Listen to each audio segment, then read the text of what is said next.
What's up, y'all? And we back. We back. Another one. Back for another one. Part two. All right, well, let's talk about the Hawkeyes. Another big time victory. What is that? Six in a row, folks? What is that? Six in a row? Or is it five in a row? We don't want to be inaccurate over here. So while I look and see, I think we won five. We might have won six straight. But yeah, what's up, y'all? If y'all it's your first time here, coming through. This is RC Iowa. What's up, Iowa? UCLA fan in the house. For the WNBA, it's the Fever and the Aces, but it might be the Sparks. Anyway, let's talk. Let's talk about some Hawkeyes here in just a second. Just a second. Okay, so come on, stop acting stupid. Stop acting stupid on me.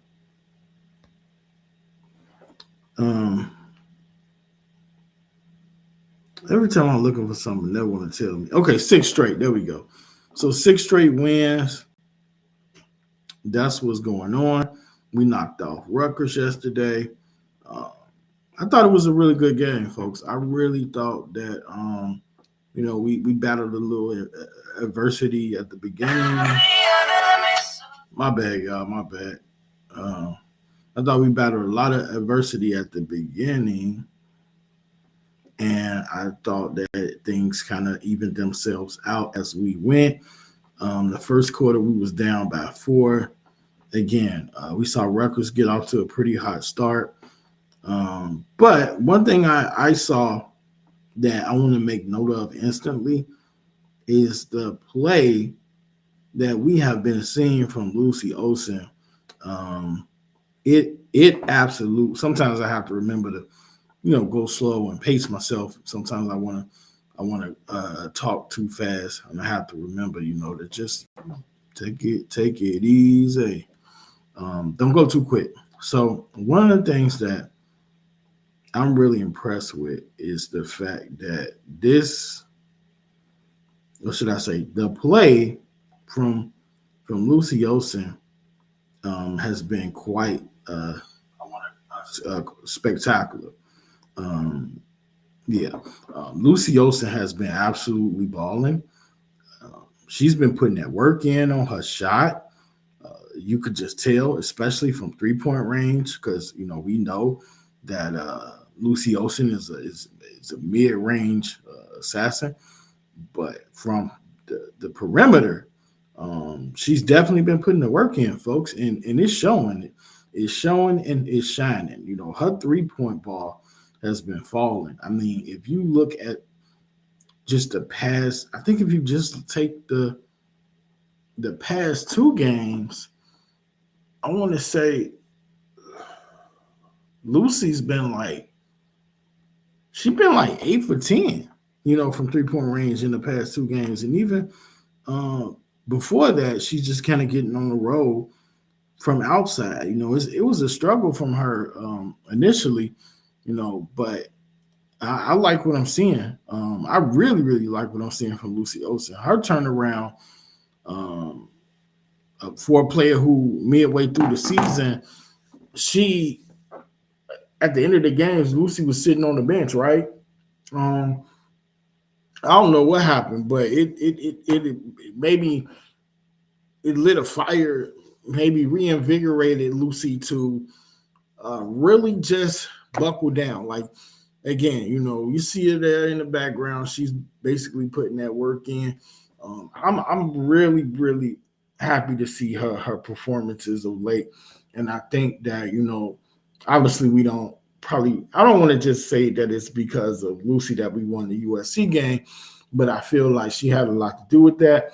Obviously, Addison O'Grady and Taylor McCabe and really the whole team just came to play, and it feels good to win a game where one of your best players, Hannah Stokey, doesn't play her best, and yet we still find a way to win the game.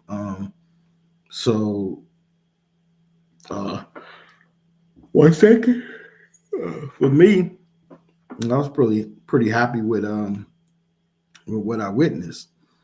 So it was a 55-43 win over Rutgers.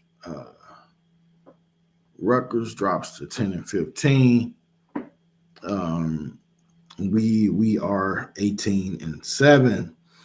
Another great bit of news of note. We are now 8-6 in conference play. We were a team, guys, that was we were 2-6 in conference play. That's not good.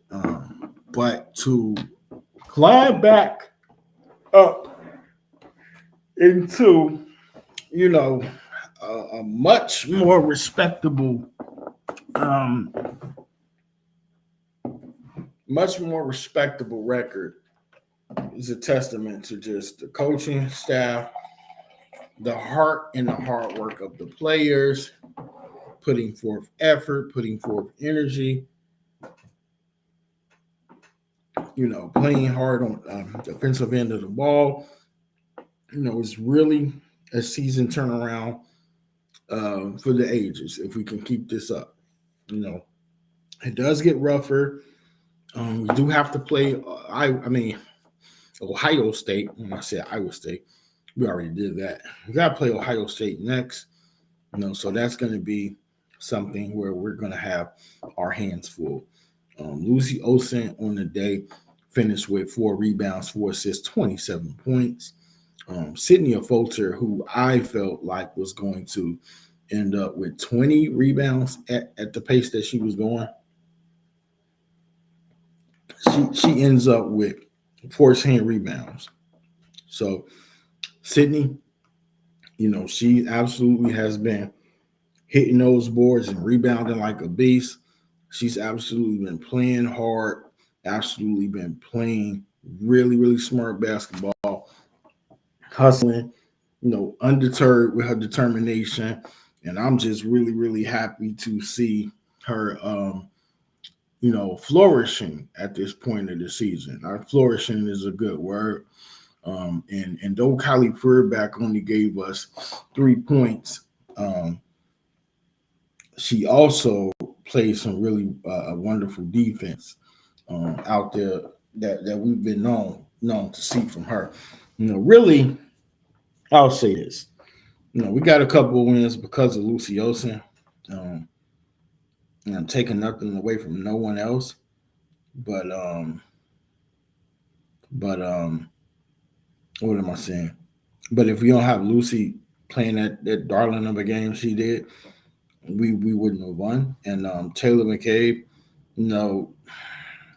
didn't have a bad. If her shot's not falling, wonder kind of what you're gonna get from Taylor. But Taylor is such a great 3-point shooter that you just live with it, and you just you gotta allow her to shoot that three. So if it's going in, she'll be a very effective piece. Aaliyah Guyton had 5 points off the bench. Ava Hayden scored 2 in the end there. I don't know what was going on with Addison O'Grady. I can't make sense of that, but she didn't really contribute. But we found a. I should say this. I think we found our stride. I really do. I think that we definitely found our stride, and I'm happy to see how this team is playing. Now, why won't they let me look? Come on. This phone's got to be so complicated.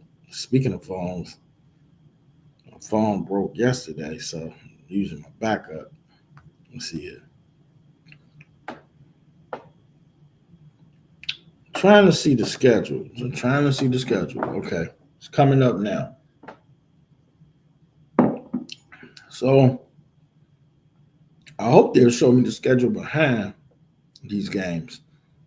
So for the season, we have left number 9, Ohio State, Monday, February 17th, Sunday, February 23rd, number 1 ranked UCLA,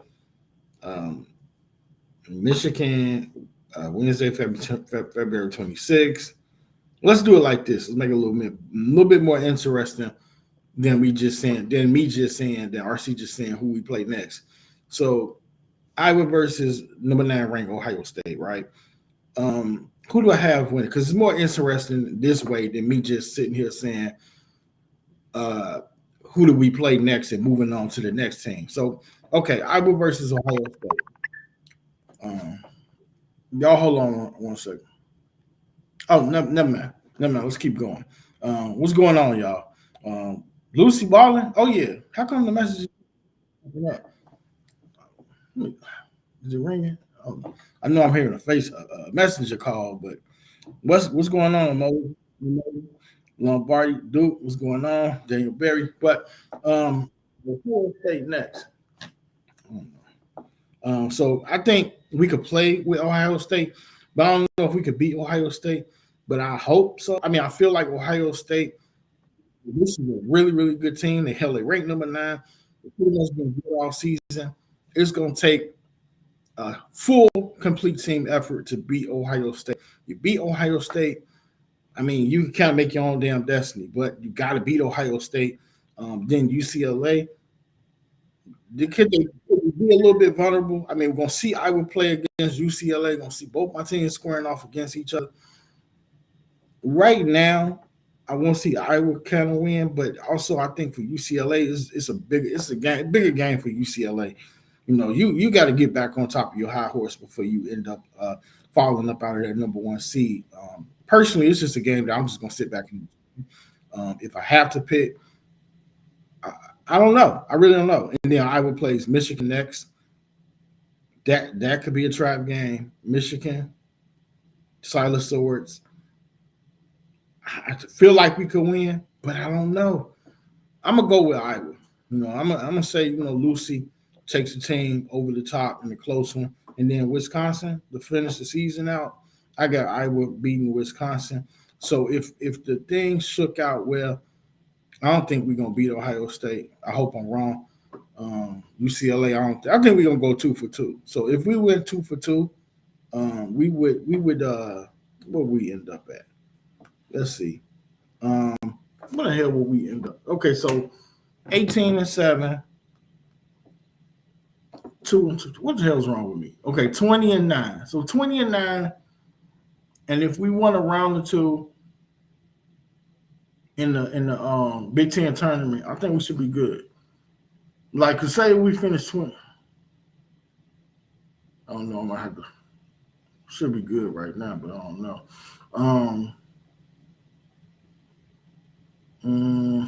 Let's see. So 21-9 should be good enough to get us into the tournament. But if we won 2 rounds and we went like 22-9, then we'll be in a much better position. I mean, it really don't matter. What's the difference between the game, right? But you never know. It could be all the difference in the world when it comes down, to the committee selecting, trying to, get you at-large bid. So I feel like if we just lost 2 more games the rest of the way, we'd be fine. And I think it's doable. No way in hell are we going to win all 4. No way in hell are we going to finish the season 22-7. Like, if we won all 4 games, I would be shocked as hell. I would. You say, are you going to the FIBA game at Carver Hawkeye? William say, are you going to the FIBA game at Carver Hawkeye Arena? I'm in the car, so I'm going to be able to answer you right away. First of all, I wonder who – I know about that, but then I also wonder who we playing. And then, I would hope so. I'm more hell-bent on wanting to go to – I definitely want to check out a FIBA game, but I really want to watch the Hawkeyes next season because I think we're just going to be a bottle rocket full of fun, full of excitement, full of joy. I think that's the perfect way to explain it. We're going to be a bottle rocket next season with Addison Deal, Journey Houston. We're going to be running. We're going to be running and running and running and running. And, who else?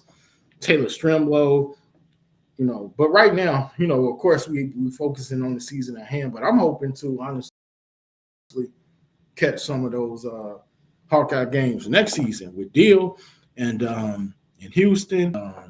Who else? Ava Heighton. It's going to be a big transition year next year, but I expect us to compete no matter what. It's the Brazilian national team. It's an exhibition game, and it's going to be a card. That sounds like it's going to be fun. We damn well better win it. But it's a fever game. That should be fun. I'm definitely looking forward to the fever team. We definitely got to get some more fever content going. I really like what they're doing right now. I was hoping and waiting to see them put something really nice around Caitlin Clark. We building something special. Yes, it was a little bit sentimental because I wanted that 8th pick. I didn't want to lose Grace Berger. I didn't want to lose Victoria Saxton. But once I understood the plan, the exit strategy from getting away from the youth to the win now, once I realized that it was super important for us to put championship experience and veteran experience around Caitlin and Aaliyah and Lexi, I'm all in. Like I could never sit here and say, question what they're doing simply because they know this game. The executives, the general manager, the coaches. Having a coach like Stephanie White is an absolute upgrade over sides, and I'm looking forward to seeing what we do. Tickets are going through the roof. It's going to be like the Caitlin Clark retirement ceremony, if not worse. It's such a popular sport right now. I've always pretty much enjoyed the game, been watching it since I think the first team that kind of caught my eye was North Carolina back in 94, 95, and then soon after that, Iowa, gravitating towards, watching Iowa games and Bruins games. And, from there, Tennessee, a little bit of everybody. I've always enjoyed the games, the players, the tight-knit feel of the games, of the teams, the chemistry between these teams, the fundamental basketball play. These things are something that just, really caught my eye, really had me lock in. And I'm definitely looking forward to the FIBA season. This game, I don't know if I'm going to attend it, but definitely, I don't know if we're going to be able to check it out because I know South Carolina, when they played their exhibition game, not South Carolina, the Aces, when they played their exhibition game against like Mexico or Spain, somebody they played, Spain, they did not televise that. And I was like, damn, why would you not televise the game? Like, okay, it's an exhibition game, but people want to see it. Like, it was at the time, my Aces were defending champions, a 2-team guy in the WNBA as well, FIBA and the Aces. And for whatever, well, y'all know the reason why I got my eyes on the Sparks. They got like 3 of my favorite players. They got Hamby, Plum,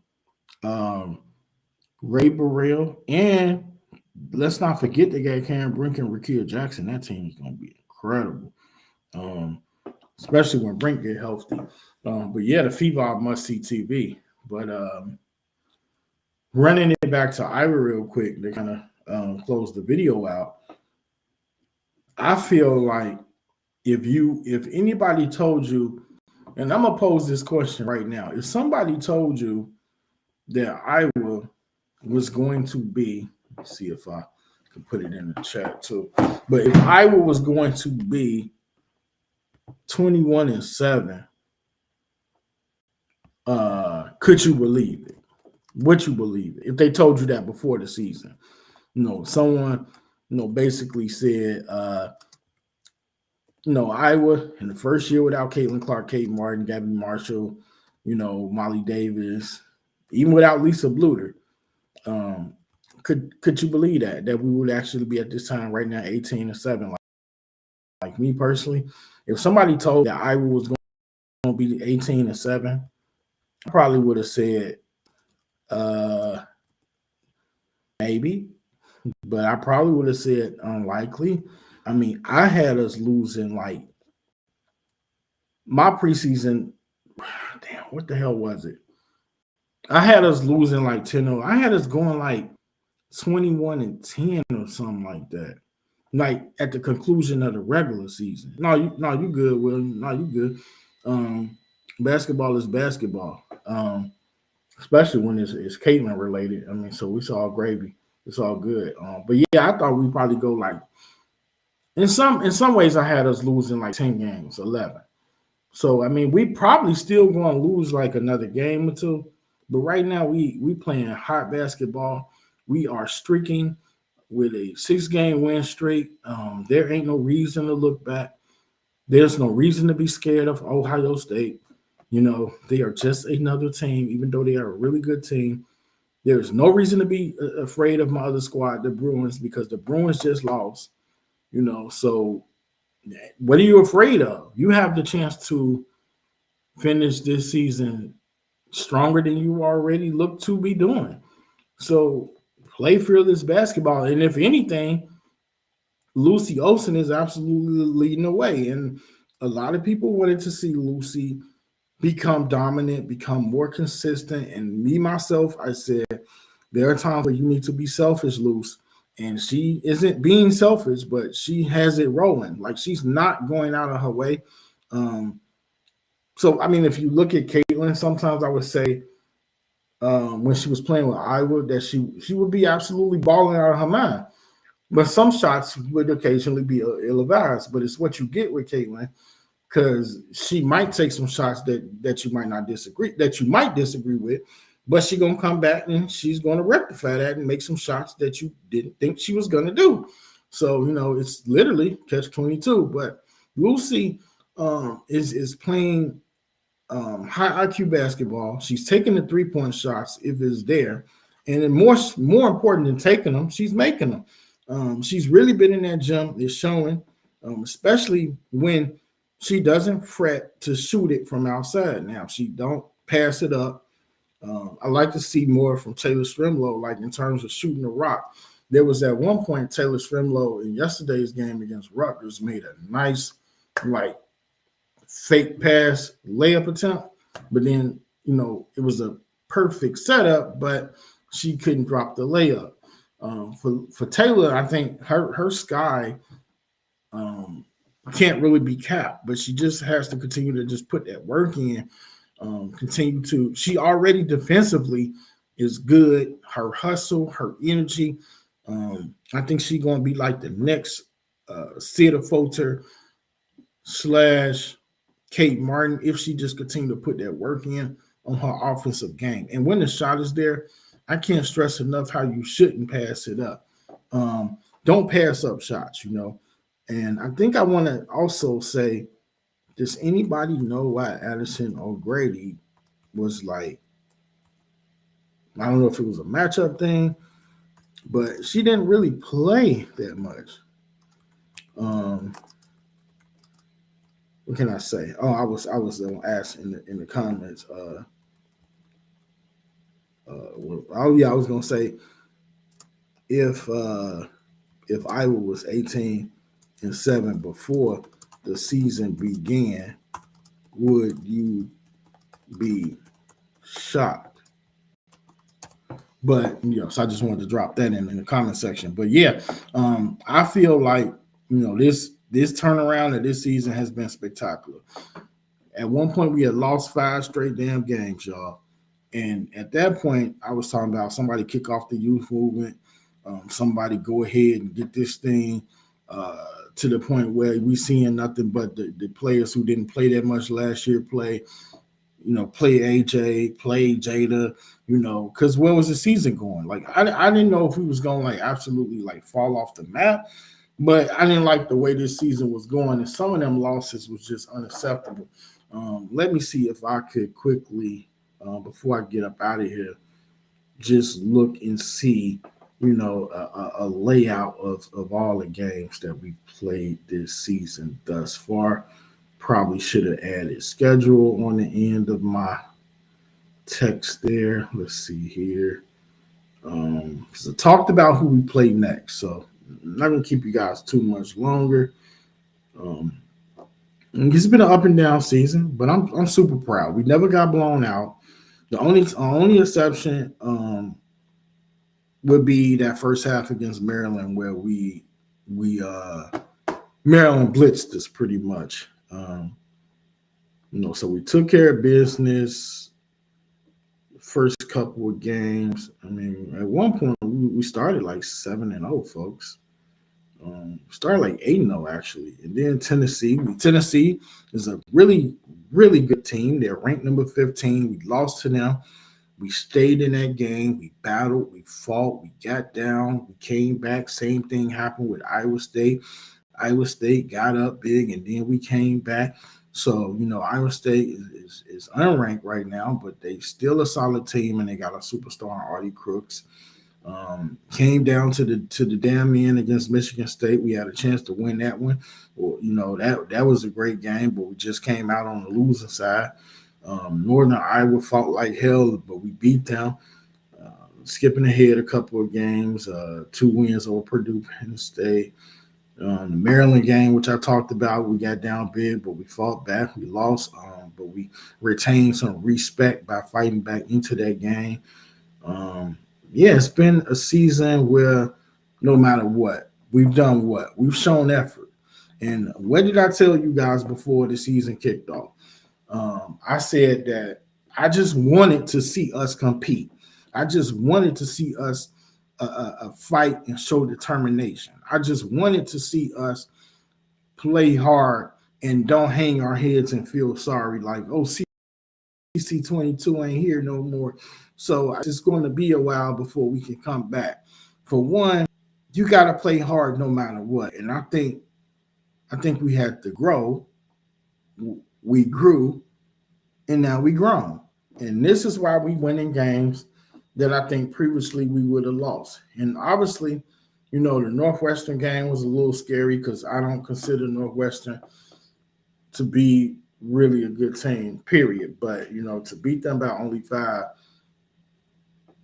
I didn't like that. But the game of the season for us as Hawkeyes fans, if you are a Hawkeyes fan watching, was that game over USC, man. That game over USC was something so special, and I won't ever forget it. And I ain't even get to catch that game live because I was busy.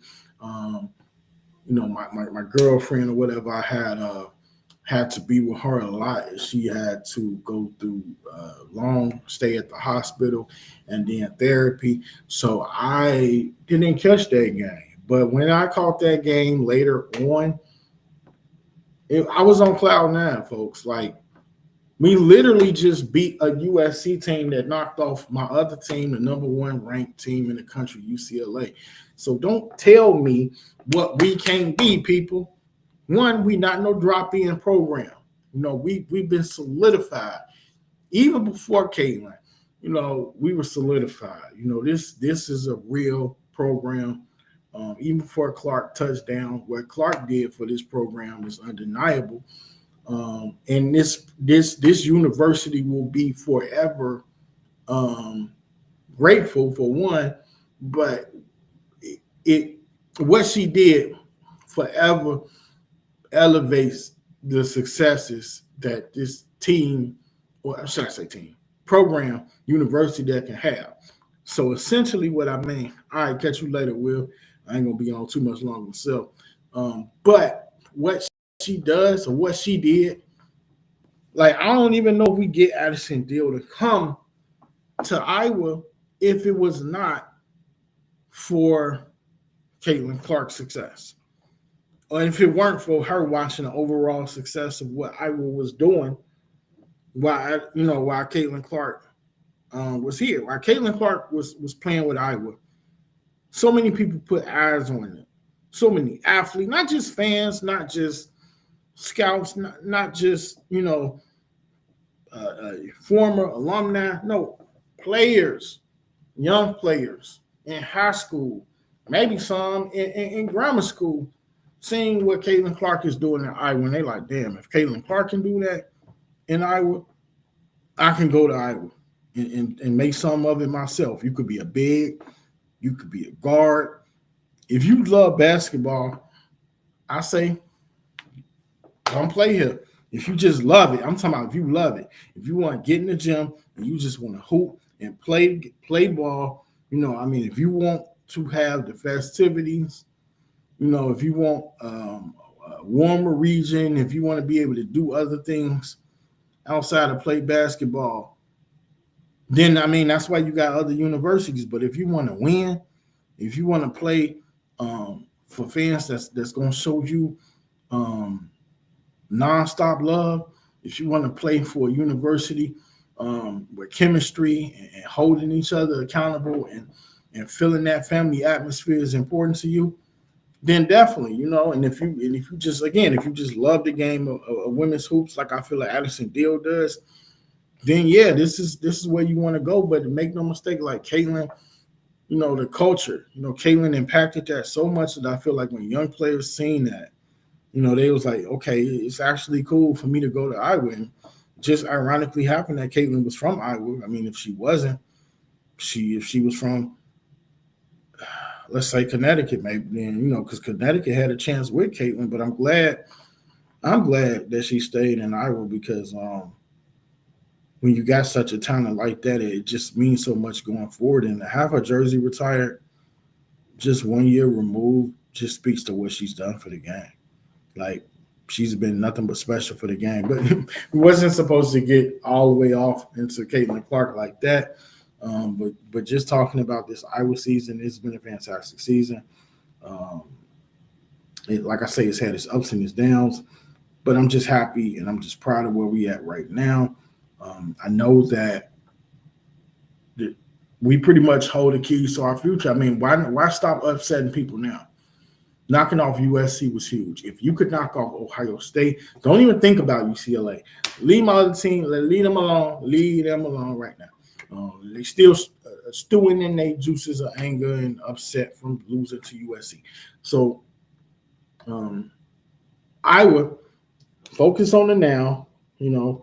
You're going to have a handful with Cody McMahon and Jelani Cambridge and others. I mean, I know this team lost a lot from last season, but Ohio State is playing really good ball this season, and it's time to get ourselves another quality win.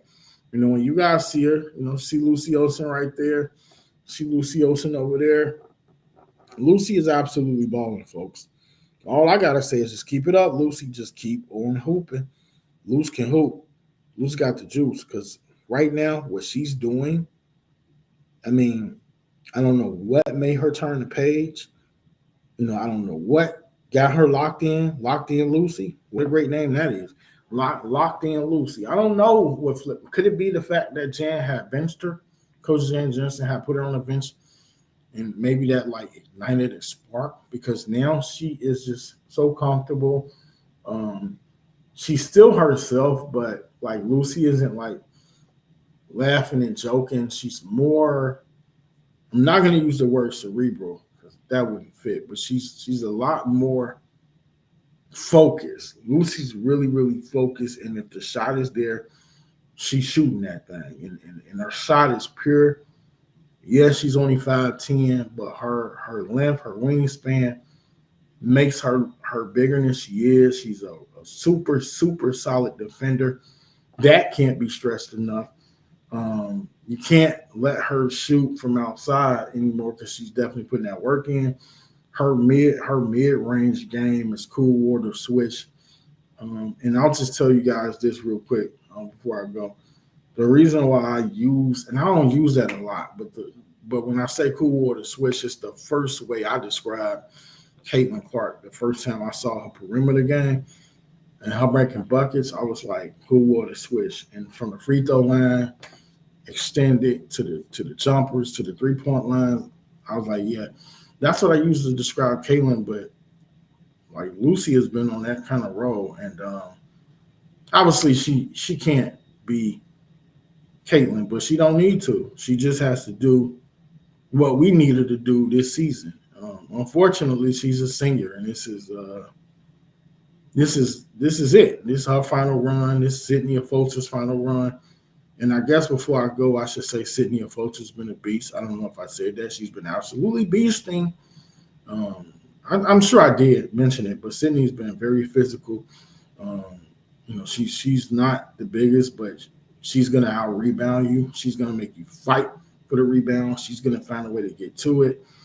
Um, yeah, I mean, just proud of my Hawkeyes. That's pretty much what it is. Like, cause a lot of people thought we might lay down, but we ain't laying down for nothing. Even when we lost 5 straight, we didn't lay down. So, look, the guy's got things that he's got to do. So, I will check you guys later, but I did want to talk some Hawkeyes basketball. We'll do more of these. We will do more of these. Definitely was looking into different ways of streaming and things like that. Ain't gonna get into how it happened, but one of my phones broke, so I got to get my other one activated. So, but yeah, I mean, the show must go on. The show must continue, and so doing some content is important enough to me to be able to drop in. However, I must drop in and talk to the Hawkeyes faithful and just the women's hoops fans in general. But with that, folks, RC is about to go, Gizzo, and I will holler at you guys on the next video. Go Hawks, go Hawks, go. We out.